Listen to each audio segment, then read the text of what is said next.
घटनाकारांनी भारताच्या नागरिकांना नागरिकत्वाचा असा काही पुरावा दिला नाही. बरोबर आहे तो का नसेल दिला? की ब्रिटिशांकडनं आपला जो भारत मिळाला तो एक ऐतिहासिक वारसा म्हणून मिळाला. त्याच्या सीमा त्याच्या आधीच्या काळात कधीच फिक्स नव्हत्या. त्या आधीच्या काळात एक सांस्कृतिक भारत होता जो अगदी इंडोनेशियापर्यंत पसरलेला होता, अफगाणिस्तानपर्यंत पसरलेला होता. प्रत्येक वेळेस आपल्याला SR आणावं लागतंय किंवा NRC आहे किंवा सेन्सस आहे किंवा इथून पुढे कदाचित अजून एखादा काही अशी प्रोसेस सुरू होईल जिथे आपण पुन्हा नागरिकच मोजतो. पण आता नागरिकत्वासाठी कुठले पुरावे द्यायचे हाही भारतासारख्या देशामध्ये गुंतवणुकीचा मुद्दा आहे. त्यावरच कागज नाही दिखाएंगे असा NRCच्या वेळी वाद झाला होता. दिल्लीतली दंगल जी आहे ती त्याच मुद्द्यावर झाली होती. राहुल गांधीचा तो अजून एक मुद्दा येतो की त्यांनी नायट्रोजन बॉम्ब असेल, हायड्रोजन बॉम्ब असेल, तर या दोन्ही बॉम्बमध्ये त्यांनी ज्यांना टार्गेट केलं ते म्हणजे निवडणूक आयोग. ते महादेवपुराच्या केसमध्ये काय झालं की निवडणूक आयोगाने अशा प्रकारचे कागदपत्र दिले नाही. तरी सांगितलं की तुम्ही प्रिंटआउट घ्या आमच्याकडनं. मग ₹1000 खर्च करून ती प्रिंटआउट काढून ते खोलीभर प्रिंट निघाल्या. त्याच्या 6 महिने काम केल्यावर एका मतदारसंघामध्ये 1,00,000 अशा प्रकारची गडबडी आहेत. स्पेशल इंटेन्सिव्ह रिव्हिजन हे SIR नेमकं काय आहे? तर मतदारांची पुन्हा तपासणी करणे, अयोग्य मतदार जे असतील तर त्यांना लिस्ट मधून बाहेर काढणं आणि योग्य मतदार असतील त्यांना पुन्हा लिस्टमध्ये टाकणं, हे आहे SIR. पण SIR चा उल्लेख हा घटनेत नाहीये, पण त्याचा उल्लेख आहे तो लोकप्रतिनिधी कायदा सेक्शन 21 मध्ये. ज्या गोष्टीचा उल्लेख घटनेत नाहीये पण तो कायद्यात आहे आणि त्याची अंमलबजावणी आपल्याला ती आत्ता दिसते. तर फक्त आत्ताच दिसते का? तर नाही. SIR हे 2002 साली सुद्धा झालं होतं. पण आता चर्चेत येण्याचा मुद्दा म्हणजे राहुल गांधी जे लीडर ऑफ अपोजिशन आहेत त्यांनी केलेले क्लेम्स. त्यांनी थेट निवडणूक आयोगावर प्रश्न उपस्थित केले आहेत की निवडणूक आयोग फक्त एका पक्षासाठी काम करते आणि लोकशाहीसाठी काम करत नाही. तर आपण याच मुद्द्यावर चर्चा करू आणि या विषयावर चर्चा करण्यासाठी आपल्या बरोबर आहेत भूषण देशमुख सर. सर नमस्कार. नमस्कार. सर आपण SIR पासून सुरू करू की स्पेशल इंटेन्सिव्ह रिव्हिजन यामध्ये नेमकं काय केलं जातं? मतदारांची तपासणी करायची म्हणजे नेमकी काय करायची? आणि SIR तसंच सेन्सस तसंच NRC हे तिन्ही गोष्टी आपण फक्त काय करतोय की लोकसंख्या याच्यामधले गैर कोण आहेत आणि वैद्य कोण आहेत हे तपासण्यासाठी आपण वापरतो. मग तिघांमध्ये जर एकच आपण इंटिग्रेटेड असं काही जर योजना आणली तर आपण एकदाच इंटिग्रेटेड मध्ये आपण एकदाच लोकांची तपासणी करू शकतो. किती गैर आहेत, काय आकडा आहे हे आपण काढू शकतो. पण बरोबर. आपल्या देशामध्ये हे तिन्ही वेगवेगळ्या वेळेस केलं जातंय. NRC अजून झालेलं नाहीये, पण ते कधीतरी पुढे होईल असं केंद्राने जाहीर केलेलंच आहे. सेन्ससची प्रक्रिया सुरू झालेली आहे आणि ते त्याचबरोबर आहे SIR जे की आता बिहारमध्ये झालंय पण येणाऱ्या काळामध्ये इतर राज्यांमध्ये पण होणार आहे. तर बरोबर. यातला नेमका सर फरक काय आहे? SIR जे आहे ते त्याच्यामध्ये एक मुख्य मुद्दा असा आहे की विरोधी पक्षांनीच असे आरोप केले आहेत की निवडणूक आयोगाच्या याद्या या नीट बनलेल्या नाहीयेत. त्याच्यामध्ये अनेक दुबार मतदार आहेत, अनेक योग्य मतदारांची नावं काढून टाकलेली आहेत. असाही आरोप केलाय की म्हणजे ब्राझीलची मॉडेल जी आहे तिची नावं परत ठिकाणी आहेत, तिचा फोटो लावलाय, घर नंबर चुकीचे आहेत. आणि आता दाखवून दिले की महादेवपुरा या बेंगलोर मधल्या एका मतदारसंघामध्ये 1,00,000 अशा प्रकारच्या चुका झाल्या. आता एका विधानसभा मतदारसंघात 1,00,000 चुका आहेत, तर केवढं मोठं झालं म्हणजे. आणि त्यामुळे विरोधी पक्षांचं म्हणणं आहे की सगळ्या डाटाच याद्या अपडेट केल्या पाहिजे. त्यांचं त्याहून मोठा गंभीर आरोप आहे की सगळी वोट चोरी आहे. त्यांनी आधी न्यूक्लिअर बॉम्ब आणि मग हायड्रोजन बॉम्ब पण टाकला आणि त्याचं सगळं दाखवून दिलं पुराव्या दिवशी. आणि त्यांचं म्हणणं आहे की ही मोठी चोरी आहे आणि त्यामुळे मग त्यावर निवडणूक आयोगाचं उत्तर असं आहे की आपण एक SIR घेऊया, की पुन्हा एकदा आपण यंत्रणा कामाला लावू आणि बघू की कितपत अशा प्रकारे दुबार मतदार आहेत, कोणाची नावं योग्य आहेत, कोणाची अयोग्य नाहीयेत. पण आता SIR चालू केल्यावर विरोधी पक्ष म्हणतो की सगळीच प्रक्रिया ही खूप घाईगर्दीने होते आणि त्याचं उद्दिष्ट नागरिकांना आतमध्ये घेणं नसून बाहेर काढणं आहे. It is exclusive and not inclusive process. आणि त्याच्यामुळे जसं बिहारमध्ये काय झालं की 68,00,000 मतदारांना बाहेर काढण्याचा आरोप झाला. त्यानंतर मग विरोधी पक्षांनी मान्य केलं की 3/4 ऑफ देम समजा काही ना काही कारणाने नव्हतेच, पण तरी उरलेल्यांच्याबद्दल वाद पुन्हा आहेतच. मग अशा प्रकारे काय होते की घाईघाईने घेतलेली प्रोसेस आहे असं म्हटलं जात आहे. आता बंगालमध्ये जे चालू केले तेही वाद आहे. आणि या सगळ्यामध्ये ब्रॉडर लेव्हलला मुद्दा असा आहे की भारतामध्ये आपण नक्की नागरिक कोण आहेत ज्यांना मतदानाचा अधिकार आहे त्यांच्याशी निश्चित यादी आजपर्यंत करू शकलेलो नाही. मागे एकदा TN सेशन हे निवडणूक आयुक्त असताना त्यांनी वोटर आयडी कार्ड काढलं होतं आणि त्यांचं उद्दिष्ट होतं की ते वोटर आयडी कार्ड एक प्रकारचं वोटिंगचं कार्ड असेल आणि त्यातनं आपलं निश्चित करता येईल. पण त्याला पुरेसा सरकारी पाठिंबा मिळू शकला नाही अनेक कारणांनी. 18व्या आदली वोटिंग कार्ड पण आहे आपल्याकडे लोकांकडे, पण ते सगळ्यांकडे नाहीये आणि तोही निर्णायक पुरावा मानला जात नाही. आणि शिवाय आपण असं एक आसाममध्ये विशेष प्रवेश केलं होतं की एक नॅशनल रजिस्टर फॉर सिटीजन्स, की नागरिकांचे आपण रजिस्टर बनवू आणि त्याप्रमाणे आसामने तो प्रयोग करूनही बघितला, त्याला काही फार मोठं यश नाही आलं. पण केंद्रीय सत्तेचं म्हणणे की आपल्या देशभर आपण ते एनआरसी करणार आहोत. आणि त्याशिवाय आपला सेन्सस काल जनगणना जी होती ती 2021 पासून बाकी होती, तेही आता करायचं चाललंय डिजिटल सेन्सस. मग तो मोठ्या प्रमाणात तसं होतंय की एकाच वेळी आपण एसआयआर करायला बघतोय, त्याच वेळी आपण आता सेन्सस बद्दलही बोलतोय, जनगणनेबद्दल, आणि त्याच वेळी आपण प्रॉमिस करतोय की आपण एनआरसी घेणार आहोत. म्हणजे एकाच वेळी तीन तीन वेगळ्या प्रकारचे मोजमाप, तीन वेगळ्या प्रकारचे सर्वे, आणि त्यातनं काय होतंय, शिवाय आधार आपण सेपरेटली उभं केलंच आहे. तत्वतः आता सर्वात मोठी आणि ऑथेंटिक यादी आपल्याकडे आधार म्हणणं आहे की आधार जो 135 कोटी लोकांना आपण दिलेला आहे. अगदी लहान लहान मुलं सुद्धा आपण बऱ्यापैकी कव्हर केलेली आहेत. आणि आधार बायोमेट्रिक असल्यामुळे ते जास्त विश्वासार्ह आहे. पण बिहारमधल्या एसआयआर मध्ये सुरुवातीला निवडणूक आयोग म्हणालं की आम्ही आधार आणि वोटिंग आयडी पकडणार नाही पुरावा म्हणून. आता हा तर मोठा इंटरेस्टिंग मुद्दा होता की बऱ्याच वेळेला तर आधार नसेल तर कुठल्या सरकारी सुविधा मिळत नाहीत, आणि सरकारचं त्यांचं म्हणणं पडलं निवडणूक आयोगाचं की या दोन गोष्टी आम्ही पकडणार नाहीत. पुढे जेव्हा विरोधी पक्ष कोर्टात गेले तेव्हा कुठे मग कोर्टाने सांगितलं की नाही ते पकडा. पण या प्रकारे मग आता हा जो गोंधळ आहे जो वाढत चालला आहे की नक्की नागरिकत्वाचा पुरावा कुठला, आणि त्यातनं मग कोण वोटर आहे आणि कोण वोटर नाहीये, कोण खरे वोटर आहेत कोण खोटे वोटर आहेत, हे जोवर आपण सॉल्व्ह करत नाहीत तोवर हा आरोप चालू राहील, आणि तोवर आपली सगळी निवडणूक प्रक्रिया जी आहे ती एका प्रकारे धोक्यात आली आहे असं म्हणता येईल. तर मला इथे एक प्रश्न विचारावासा वाटतो, की भारतामध्ये जेव्हा भारत स्वतंत्र झाला किंवा जेव्हा घटना बनवण्यात आली, तेव्हा घटनाकारांनी भारताच्या नागरिकांना नागरिकत्वाचा असा काही पुरावा दिला नाही. बरोबर आहे. तो का नसेल दिला? काय मग त्याच्यामागचं काय कारण असावं? कारण की जर आपण अमेरिकेत बघतो, की युनायटेड स्टेट्स ऑफ अमेरिका त्यांच्याकडे ग्रीन कार्ड आहे. बरोबर. इतर देशांकडे पण त्यांच्या नागरिकत्वाचा पुरावा आहे. मग भारतात का नाही? तसं एक कारण मला वाटतं की ब्रिटिशांकडनं आपला जो भारत मिळाला तो एक ऐतिहासिक वारसा म्हणून मिळाला. त्याच्या सीमा त्याच्या आधीच्या काळात कधीच फिक्स नव्हत्या. त्या आधीच्या काळात एक सांस्कृतिक भारत होता जो अगदी इंडोनेशियापर्यंत पसरलेला होता, अफगाणिस्तानपर्यंत पसरलेला होता. पण मग आता हा जो भौगोलिक भारत आहे तो त्या काळात सुद्धा 50 साली कसं होतं की पाकिस्तान बरोबरची आपली सीमा तर खुलीच होती दोन्ही साईडला, आणि नागरिकांना असं अलाउड केलं होतं की तुम्ही तिकडे जाऊन जाऊन राहा, आवडलं तर तिथे राहा, नाही तर परत या, की तिकडचे इकडे येत होते. शेवटी 52 साली आपण ती सीमा बंद केली. अशा सुरुवातीला सीमा तर खुल्याच होत्या. नेपाळ बरोबरची सीमा तर आपली आजही खुली आहे. आजही कुठलंच लागत नाही पासपोर्ट व्हिसा, लोक थेट जाऊन येऊ शकतात. मग अशा प्रकारच्या देशामध्ये आपल्याला त्या काळात असं वाटलं असेल की नागरिकत्व कसं सिद्ध करणार, आणि नागरिकत्वाची कल्पना तितकी काय अजून रुजलेली नाहीये, आणि त्यामुळे मग कदाचित त्या काळात ते शक्य झालं नाही, तंत्रज्ञानही त्या काळात नव्हतं. आजच्या काळात मला वाटतं हा प्रयत्न करायला काही हरकत नाहीये. कारण की नागरिकत्वाचा पुरावाच नसल्यामुळे कदाचित हा गोंधळ होतोय का, की 17 वेळेस म्हणजे प्रत्येक वेळेस आपल्याला एसआर आणावं लागतंय किंवा एनआरसी आहे किंवा सेन्सस आहे किंवा इथून पुढे कदाचित अजून एखादा काही अशी प्रोसेस सुरू होईल, की जिथे आपण पुन्हा नागरिकच मोजतो.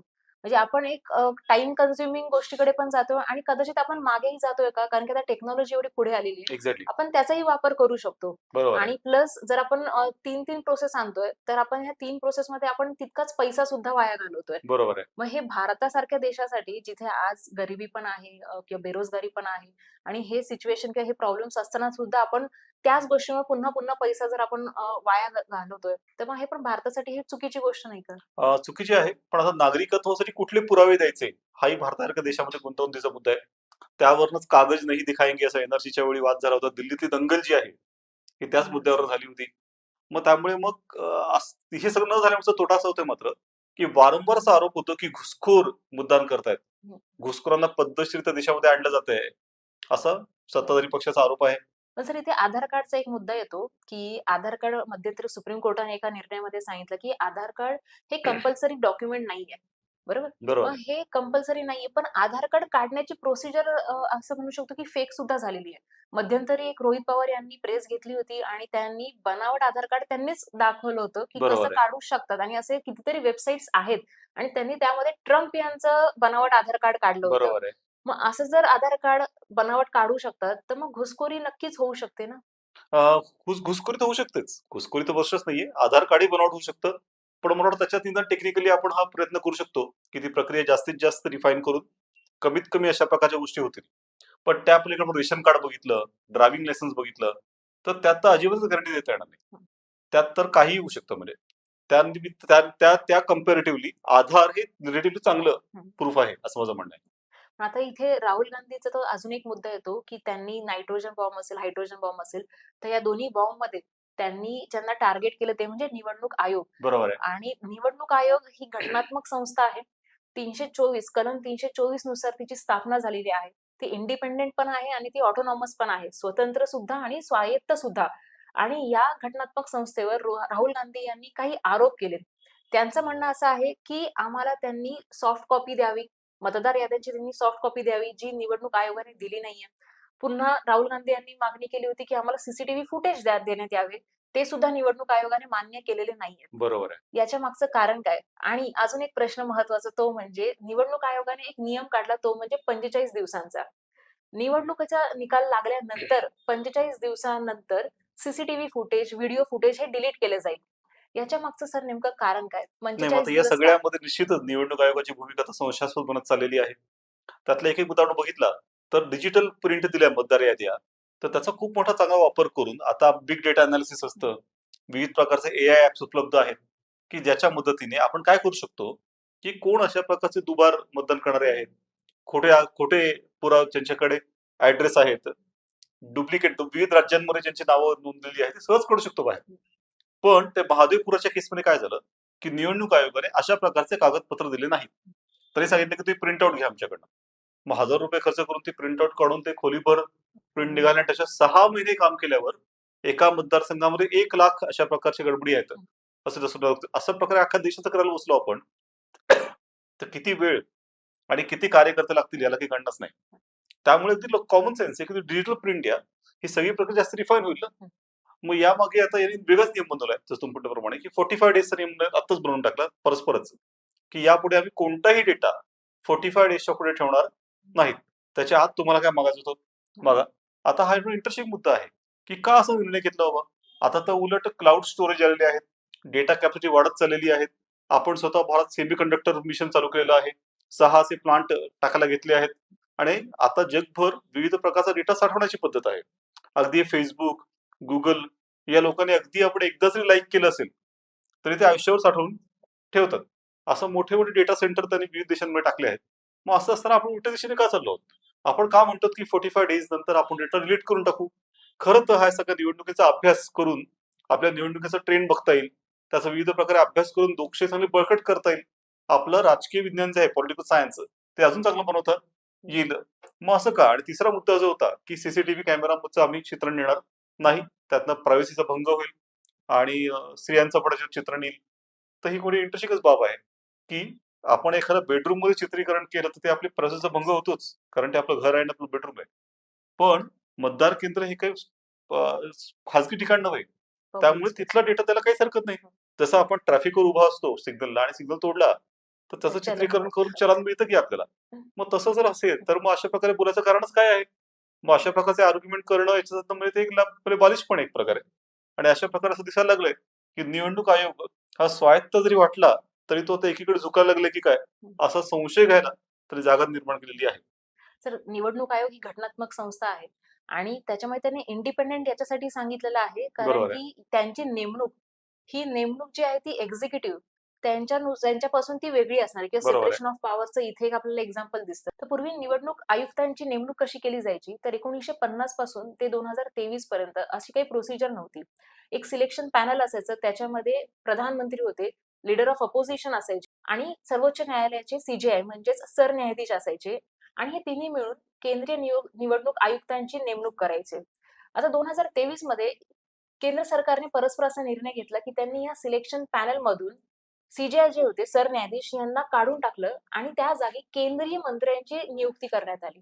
हा जो सिलेक्शन पॅनल आहे त्याच्यामध्ये आपल्याला लेजिस्लेटिव्ह पण दिसत होते, एक्झिक्युटिव्ह पण होते आणि आपल्याला ज्युडिशियरी सुद्धा दिसत होती. एक्झॅक्टली. पण आता फक्त तिथे एक्झिक्युटिव्ह त्यांची मेजॉरिटी दिसते. बरोबर आहे. आणि ज्ञानेश कुमार यांची जेव्हा नियुक्ती होत होती, तेव्हा राहुल गांधी यांनी सुद्धा तेच सांगितलं, की मी त्या सिलेक्शन पॅनलमध्ये जाऊन करू काय? बरोबर आहे. कारण की जर मेजॉरिटी आहे, तिघांची जर मेजॉरिटी आहे, तर दोघं जण हे केंद्रातलेच आहेत, सत्तेतले आहेत. मग बरोबर आहे. तिथे मी जरी हो म्हणालो किंवा नाही म्हणालो, तरी काही फरक पडणार नाही. मग हा जो सिलेक्शन पॅनल आहे, हे पण बदलायची गरज आहे का सर? निश्चित किंवा त्यातच उत्तर आहे, की निवडणूक आयोग आणि ही अशी संस्था आहे, की जी पूर्ण रिझल्ट बदलू शकते. तर इतर कोणाची स्वायत्ततेपेक्षा निवडणूक आयुक्तांची स्वायत्तता कायम ठेवणे, हं. हे खूप महत्वाचं आहे. आता कोणी म्हणलं की मुळातच निवडणूक आयोग तो 3 आहेत हं. आणि तिघं बहुमताने निर्णय घेतात. हे जरी खरं असलं तरी सुद्धा या तिघांची अपॉइंटमेंट मुळात विशिष्ट प्रकारे केली तर ते निवडणूक निकाल बदलू शकतात किंवा निवडणूक विशिष्ट प्रकारे अरेंज करू शकतात. आणि त्यामुळे त्यांच्या अपॉइंटमेंटची प्रोसिजर जी आहे ती अत्यंत क्रुशियल आहे.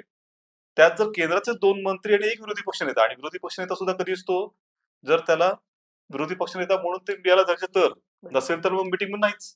मग झालं, मग तर दोघंच जण घेणार निर्णय. मग असं जर असेल तर मग त्याचा विश्वास कसा ठेवायचा?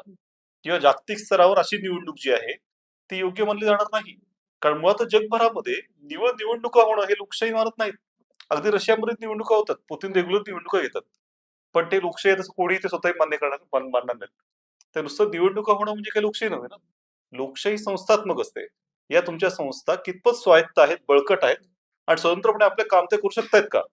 निष्पक्षपणे ते आपले काम करतायत का? यावर ठरते की एखादा देश लोकशाही आहे की नाही. आणि या निकषावर आपल्याला हे बघावं लागेल की भारत लोकशाही आहे का? सर इथे हाही प्रश्न निर्माण होतो की निवडणूक आयुक्त जे आहेत हे रिटायर्ड झाल्यानंतर यांनी कुठलेच स्थान किंवा पदग्रहण करणं अपेक्षित नाहीये. पण एक 3 वर्षाचा कूलिंग पिरियड ठेवायला हरकत नाही, की तुमचं पद संपलं की 3 वर्ष तरी तुम्हाला अशा कुठल्याही प्रकारची सरकारी पदं घेता येणार नाही. तेवढं तरी आपण केलं पाहिजे. आणि तसं नाही केल्यामुळे काय होतं की बऱ्याच वेळेला मग हा संशय निर्माण होतो की हे सगळे पदावर असताना जे निर्णय घेतात ते सरकारधार्जिणे असतात का? आणि तसे असतील तर मग पुन्हा एकदा या संस्थांवरचा विश्वास जो आहे, की नुकतंच एक वाय नेशन्स फेल नावाचं पुस्तक आलंय आणि ते खूप गाजलं. मग त्यात ते सांगितलं की वाय नेशन्स फेल, की नेशन फेल का होतात? तर त्यांच्या संस्था ज्या आहेत, इन्स्टिट्यूशन्स, त्यातून पोखरल्या गेल्या, त्या दुर्बळ झाल्या की हळूहळू नेशन फेल व्हायला लागतात. त्याबरोबर तर आपल्याला एखादी ही घटना घडली ती घटना अशी वाटते त्यामुळे त्या घटनांनी तो पडत नाही देशात. त्या इन्स्टिट्यूशन्स दुर्बळ झाल्या. मग तसं हे सगळं आपलं इन्स्टिट्यूशन चर्चा करतोय आपण. न्यायालय ही आपली इन्स्टिट्यूशन आहे. निवडणूक आयोग हा एक इन्स्टिट्यूशन आहे. तर या सगळ्या इन्स्टिट्यूशन पक्क्या राहिल्या पाहिजेत. हा महत्वाचा मुद्दा आहे. सर तुम्ही इथे इन्स्टिट्यूशन फेल होण्याचा मुद्दा उपस्थित केला. बरोबर तर आहे. याच्यामध्ये एक उदाहरण आठवतंय ते म्हणजे चंदीगडच्या मेयरच्या निवडणुकांमध्ये काउन्सिलचे जे सभापती होते त्यांनी कॅमेरा सुरू असताना नावांमध्ये फेरबदल केले. तर हे जी घटनात्मक संस्था आहे याचीच विश्वासार्हता किती पणाला लागली याच्यावरून दिसतं. तसंच दुसरं उदाहरण आहे ते म्हणजे हरियाणाचे इलेक्शन्सचं. हरियाणामध्ये 2022ला ग्रामपंचायतीच्या निवडणुका झाल्या होत्या आणि तेथील एका गावामध्ये जो हरलेला उमेदवार होता, तो कोर्टात गेला, की मी कदाचित जिंकलो आहे आणि ईव्हीएमची तपासणी करावी म्हणून. मग सुप्रीम कोर्टाच्या निर्देशानुसार ईव्हीएमची तपासणी करण्यात आली आणि जो खरंच हरलेला उमेदवार होता, तो जिंकला. ते पण 51 मतांनी तो जिंकला. मग सर हे ईव्हीएममध्येच अशी फेरफार होत असेल किंवा हे समोरासमोर कॅमेरा सुरू असताना जर पदावर बसलेला माणूस जर असा फेरबदल करत असेल, तर आपण संस्था ही किती विश्वासार्ह आहे असं आपण कसं म्हणू शकतो? निश्चितच हा जो डाऊट आहे तो सुद्धा गंभीर आहे, की ज्युलियस सीझर या नाटकामध्ये शेक्सपियरचा एक प्रसिद्ध डायलॉग आहे, की तो सीझर असं म्हणतो, की not only Julius Caesar should be out of doubt, but his wife should be also out of doubt. की कुठल्याही प्रकारचा संशय असता कामा नये. संशयाचा एक कण सुद्धा असता कामा नये. तर ही सगळ्याच प्रक्रियेमध्ये संशय कुठेही असेल आपल्याला, की ही प्रक्रिया नीट होत नाही. तर ईव्हीएम बद्दल काय झालं, की बराच काळ विरोधी पक्ष जेव्हा बीजेपी विरोधी पक्षात होता, त्यांनी पुस्तकच लिहिली होती, की कसं ईव्हीएम हा एक फ्रॉड आहे. आता त्यांचं मत वेगळं आहे. पण मग आता असं सारटा होतच, की विरोधी झाल्यानंतर लोक ईव्हीएमवर नावं ठेवतात. पण मग निवडणूक आयोगाचं म्हणणं पडलं, की तुम्ही आमच्याकडे या आणि आम्हाला सिद्ध करून दाखवा. पण ते मात्र कोणत्या राजकीय पक्षाने केलं नाही. पण या वादाचा एक फायदा असा झाला, की त्यावेळी व्हीव्हीपॅट नावाचं एक मशीन आलं. त्याच्यातनं थोडीशी हे ऑथेंटिसिटी वाढली, की ती प्रक्रियाही बऱ्यापैकी रिफाईन केली गेली, की आधी दाखवलं जातं, की बँक आहे की नाही, किंवा मग सील करताना दाखवलं जातं. एकंदरीत मग ईव्हीएम बद्दल असं वाटतं, की ईव्हीएम मध्ये भरपूर वेळ घालवलाय आपण. अशा प्रकारचं तंत्रज्ञान विरोध करणं हे थोडं मला तरी वाटतं, की चुकीलं मधल्या काळात. आणि त्याच्यामुळे काय झालंय, की त्यामुळे देशाची दिशा वेगळ्या दिशेने गेली आपण. इलेक्शन सोडून आपण त्याच्यावर खूप वेळ घालवला. बरं, विशेष म्हणजे काँग्रेस विरोध करते ईव्हीएमला. त्याच काँग्रेसचे राजीव गांधी यांनी कॉम्प्युटर भारतामध्ये आणले याबद्दल काँग्रेस बोलताना थकत नाही. एकीकडे म्हणत की तंत्रज्ञानाचा आणला विकास केला आणि दुसरीकडे तंत्रज्ञानाला विरोध करत राहिलो आपण, की आपण सिद्ध तरी करायला पाहिजे. तर ते तर काही झालं नाही. आणि खरं तर मग ईव्हीएम हॅक करण्याची गरजच नव्हती. सिस्टम अख्खी हायजॅक करता येते असं सध्या दिसून येत आहे. तर सिस्टम हायजॅक करणं जास्त सोपं आहे, हे ईव्हीएम हायजॅक करण्यापेक्षा. बॅलट पेपरवर निवडणुका घ्याव्यात का? नाही ना, तुम्ही म्हटल्याप्रमाणे किंबहुना आपण या इलेक्शन आता पुढच्या टप्प्यावर नेल्या पाहिजे. जसं ब्लॉकचेन टेक्नॉलॉजी वापरून हे आपण खूप वेगळ्या प्रकारे म्हणजे मोबाईलवर सुद्धा मतदान करता आलं तर, किंवा पासवर्ड आणि लॉग इन देऊन सगळ्यांना मतदान करता येईल. सध्या 65% आपल्याकडे मतदान होतं. आपण ते प्रमाण 100% वर नेलं पाहिजे. तसा प्रयत्न आपण केला पाहिजे. त्यामुळे सध्याच निवडणूक आयोगाने सांगितलं आहे की आमच्याकडे अशी टेक्नॉलॉजी आहे की आम्ही एका केंद्रावर 15 ठिकाणचं मतदान घेऊ शकतो. तर तशा प्रकारचा आपण टेक्नॉलॉजीचा वापर करून तसं केलं पाहिजे. कारण सध्या काय होतं की मतदान देण्यासाठी खूप लांब त्याची वेळ येते स्थलांतरित त्यांना. मात्र जाण्यासाठी कोणी पैसे तर देत नाही. जाण्याचा खर्च कोण करणार? किंवा मग ज्याने पैसे दिले, तर मग ज्याने दिले त्याचं मतदान करावं लागतं. बरोबर. जिसका नमक खाया है, तर त्याला ते मतदान करावं लागतं. बरोबर. मग दोन्ही प्रकार चुकीचं ठरतं. पण सर जे विरोधक आहेत, जे ईव्हीएम ला विरोध करतायत, तर त्यांचा मुद्दा असाही येतो, की अमेरिकासारख्या देशामध्ये बॅलेट पेपरवर निवडणुका घेतल्या जातात. मग बरोबर आहे. आपल्या देशात का नाही? तर तो मोठा गैरसमज आहे. अमेरिकेमध्ये प्रत्येक राज्यामध्ये निवडणूक प्रक्रिया वेगळी आहे. त्या अमेरिकेतल्या काही राज्यात ते वापरतात, काही राज्यात वापरत नाहीत. हं. त्यामुळे मोठा गैरसमज आहे. त्या अनेक देशांमध्ये वापरतात आणि भारताची तर एवढा मोठा देश असल्यामुळे ईव्हीएम ही चांगली पद्धत आहे. ज्याच्यामुळे वेगवान निवडणुका होतात, खर्चही कमी होतो, रिझल्टही चांगल्या प्रकारे आणि लागतो वेळेवर. कागदाचा हे वापरही कमी होतो आणि तंत्रज्ञानामध्ये नेहमी पुढे गेलं पाहिजे ना. मागे त्याचा प्रश्न कुठे येतोय? जसं काय बॅलेट बॉक्स ही काहीतरी एकदम परफेक्ट सिस्टम होती. बॅलेट बॉक्सच्या काळामध्ये रिगिंगच्या कितीतरी तक्रारी झाल्या होत्या आणि होतच नेहमी. त्या रिगिंग करणं तर जास्त सोपं होतं. ईव्हीएम सोपं नाही इतकं करणं. त्यामुळे मला वाटतं मागे येण्यात काही अर्थ फारसा नाहीये. आणि या सगळ्यामुळे आता काय होतंय, की ह्यात एक शॅडो तयार झालाय या सगळ्या प्रक्रियेवर.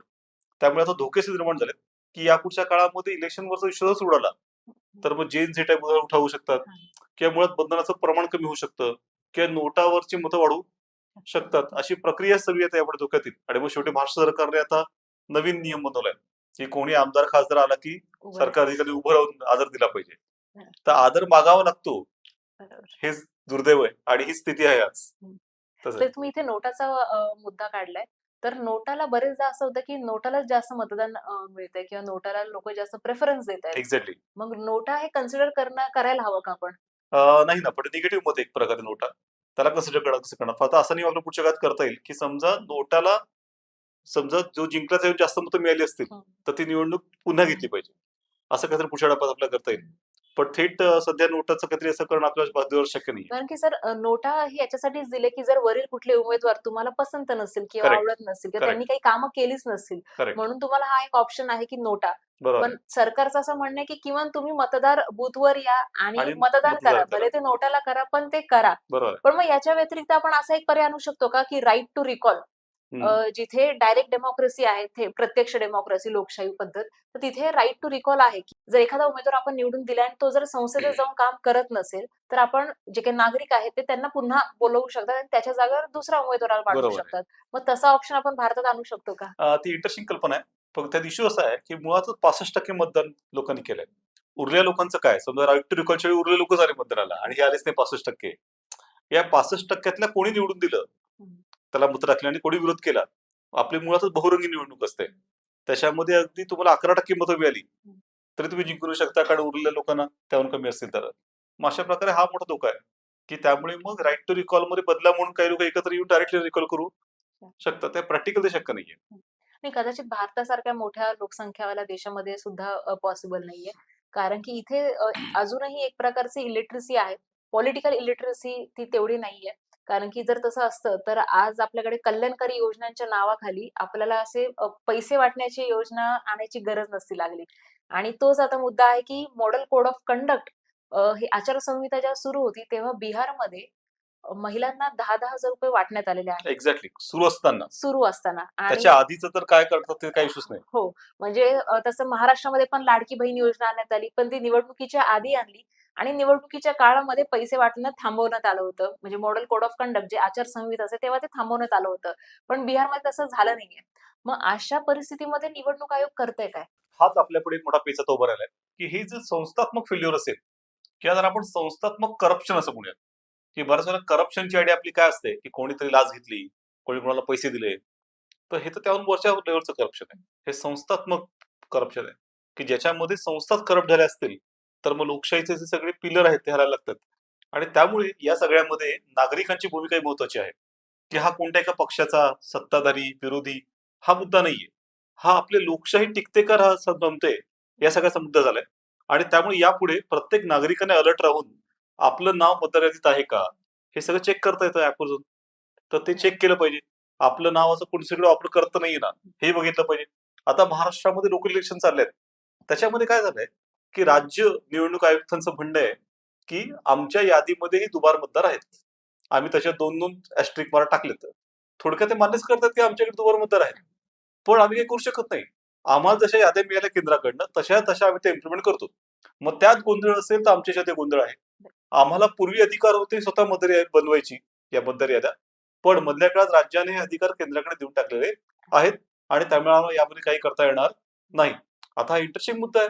निवडणूक आयोग राज्य स्वतः सांगते की दुबार मतदार आहेत, पण आम्ही काही करू शकत नाही. मग आता एक प्रक्रियेवर विश्वास कसा ठेवायचा, म्हणजे की त्या प्रक्रियेतनं जे निवडून येतील ते कशावरून ते त्या प्रकारे योग्य प्रकारे निवडून आलेत असं कसं म्हणणार आपण? तर अशा प्रकारची विधानं करण्याआधी एक वेळ तुम्ही सगळं थांबवा इलेक्शन, असाही सुरू झालाय, आणि त्या याद्या नीट करा आधी नीट, आणि मग इलेक्शन घ्या, असं मला तरी वाटतंय. मग तेच की मतदार याद्या ज्या आहेत ते खालून वर जायला हवेत, ना की हा, वरून खाली यायला पाहिजे. सध्याच्या पत्रिका वरनं खालती येत आहेत, खरं तर खालून वरती गेल्या तर उत्तम आहे, कारण खालनं चांगली स्थिती होईल. किंवा दोन्हीकडे खालनी वरनं आले वर खाली, तर दोन्ही मॅच करून आपल्याला कळू शकेल की नक्की काय गडबड होते. आता स्थानिक स्वराज्य निवडणुकांमध्ये राज ठाकरेंची अजून एक मागणी आहे की या निवडणुकांमध्ये देखील व्हीव्हीपॅट आणा. बरोबर आहे. पण स्थानिक स्वराज्याच्या निवडणुकांमध्ये व्हीव्हीपॅट वापरता येत नाही असं राज्य निवडणूक आयोगाचं मत पडलंय. पत आहे. मग ते खरंच आहे का? आपण नाही वापरू शकत का ते व्हीव्हीपॅट? आता प्रभाग पद्धतीने निवडणुका घेताना चार एकाच वेळी चार मतं टाकतात लोक, आणि त्यामुळे त्यांचं म्हणणं आहे की तांत्रिकदृष्ट्या ते कठीण होईल. पण प्रत्यक्षात मला तरी असं वाटत नाही. 4 मतं असतील तर मग तेवढा वेळ थांबायला लागेल, समजा थोडी प्रक्रिया लेट होईल, पण तरी वापरता येऊ शकतं. व्हीव्हीपॅट खूप महत्वाचं आहे की लोकांनाही खात्री वाटली पाहिजे की आपण ज्याला मतदान दिलं आहे त्यालाच ते मिळालं आहे. मग व्हीव्हीपॅटची मोजणीच्या बाबतीत आरोप की सध्या आपण फक्त 5% मोजणी घेतो, रॅन्डम सॅम्पलिंग करतो, तर 5% कशाला? जर लोकांचा विश्वास फारसा नसेल सध्या, तर काही काळ 100% मोजणी करायला काय हरकत आहे? त्यातनं लोकांना कळू देत की तुम्ही जे टाकलं त्यालाच मिळालं, आणि ते आम्ही मोजून मॅच करून दाखवतोय की मतदान झालेलं आणि व्हीव्हीपॅट हे मॅच होत आहेत की नाही. हे जर कळलं तर लोकांचा या प्रक्रियेचा विश्वास वाढेल, आणि त्यामुळे मग हे लेम एक्सक्यूज ज्याला म्हणतात, लंगडं कारण आहे की व्हीव्हीपॅट वापरता येणार नाही. खरं तर वापरला काय हरकत नाहीये. सर, यामध्ये अजून एक प्रश्न असा उपस्थित होतो, की इलेक्शन कमिशनकडे त्यांचा पर्मनंट स्टाफ किती असावा? कारण की बरेचदा असं होतं, की निवडणुका, आता स्थानिक स्वराज्याच्या निवडणुका बरोबर ज्या आहे. इतक्या महत्त्वाच्या आहेत, त्या पुढे ढकलण्यात आल्या. कारणं वेगवेगळी असतील, पण तरी पण त्यांचं बरेचदा म्हणणं असतं, की आमच्याकडे पुरेसा मनुष्यबळ नाहीये, म्हणून आम्ही हे करू शकत नाही, ते करू शकत नाही. मग असं इलेक्शन कमिशनकडे त्यांचा पर्मनंट स्टाफ किती आहे? त्यांचा परमनंट स्टाफ बरोबर काही नाहीये. त्यांना असं सांगितलंय घटनेमध्येच की तुम्हाला जे काही लागेल ते तुम्ही सरकारकडनं मागून घ्या. त्याचं सगळे सेक्रेटरीएट वेगळं आहे आणि वेगळं बजेट दिलं जातं. स्वायत्तता आर्थिक तशी आहे, पण स्टाफ स्वतःचा नाहीये. ते राज्य सरकारकडनं आणि केंद्र सरकारचा काही स्टाफ मागून घेतात, आणि जेव्हा तो स्टाफ त्यांच्या हाताखाली काम करतो, पूर्णपणे त्यांच्या हाताखाली असतो, त्याला इतर कुठलंही त्याच्यावर बर्डन काढता येत नाही, आणि तो आयोगाच्या याच्यानुसार मग आदेशानुसार कामं आपली करतो. पण ते कामं संपल्यावर तो पुन्हा पुन्हा आपल्या कामावर जातो. मग आता इथे थोडासा मुद्दा आहेच की स्वतःचा स्टाफ नसल्यामुळे ते ऑलरेडी सरकारचे नोकरशाही आहे, तिचाच वापर करून सगळी यंत्रणा चालवतात. आता साधारणतः ही जी यंत्रणा पुन्हा तटस्थ असते असं आपण धरूयात, पण 100% तसं असेल तसं काही नाही. त्यामुळे आता पण याचा अर्थ उलटा असं करताना की त्याने स्टाफ बनवावा, कारण त्याने खूप प्रचंड मोठी यंत्रणा त्यांना उभी करावी लागेल, जेही शक्य नाही ते खूप खर्चिक ठरू शकेल. तर ती यंत्रणा साधारणतः ठीक आहे असं मला वाटतं. पण यंत्रणा बनवली, नवीन यंत्रणा जरी बरोबर आहे. बनवली किंवा आत्ताची जी यंत्रणा आहे, प्रशासकीय जे काही कर्मचारी आहेत, जे जेव्हा निवडणुका लागतात तेव्हा निवडणूक आयोगाचे कर्मचारी होतात. बरोबर आहे. ती जसं तुम्ही म्हणाल, की यंत्रणा कितपत बायस नसेल याची गॅरंटी देता येत नाही. नाही, देता येत नाहीच. मग आपण जर असा एक मुद्दा उचलला, की राहुल गांधींचे जे काही अलिगेशन्स आहेत, हा हा.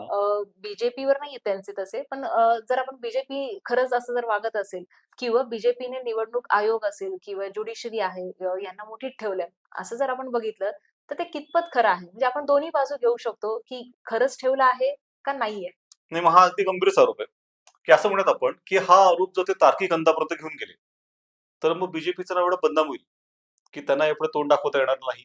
पुढचे 3 इलेक्शन लोकसभेचे राहुल गांधी काही न करताच असेही जिंकतील, इतकं त्याच्यामध्ये पोटेन्शियल आहे. कारण हा पूर्वीच्या जसं राजीव गांधींवर बोफोर्सचा आरोप झाला किंवा यांनी उलटा त्यांच्यावर राफेलचा आरोप केला होता, त्या सगळ्यापेक्षा गंभीर आरोप येते.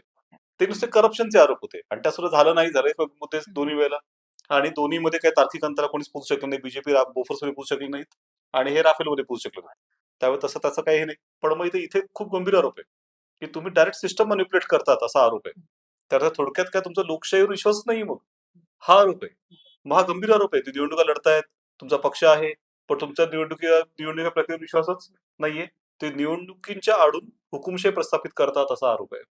आता हा जो आरोप आहे त्यात एक राहुल गांधीच्या वतीने सांगण्यात केला आहे, तर त्याने तो तार्किक अंतापर्यंत घेऊन जावा. कारण ही त्यांच्यासाठी टेस्ट आहे आता ती शेवटची असं म्हणत आपण, की आतापर्यंत त्यांनी बरेच आरोप केले, पण कुठलाच त्यांनी गंभीरतेने फॉलोअप नाही केला, तर उद्या त्यांच्यावर कोणी विश्वास ठेवणार नाही. महाराष्ट्रात अशा प्रकारे राज ठाकरेंनी करून बघितलं करिअर, की अनेक आरोप करायचे आणि नंतर कुठलाच फॉलोअप घ्यायचा नाही. आता त्यांचा एकही आमदार विधानसभेमध्ये नाहीये. तसं काहीसं काँग्रेसचं होईल. पण दुसरीकडे मग राहुल गांधींचा आरोप आहे, तो फक्त काँग्रेस पुरता, बीजेपी पुरता असं न बघता आपण सगळ्यांनी तो लोकशाही दृष्टीने बघणं आवश्यक आहे.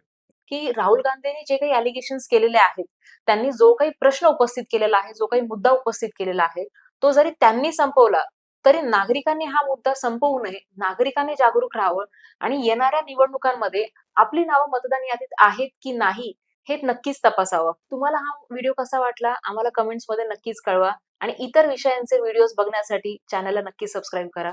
धन्यवाद.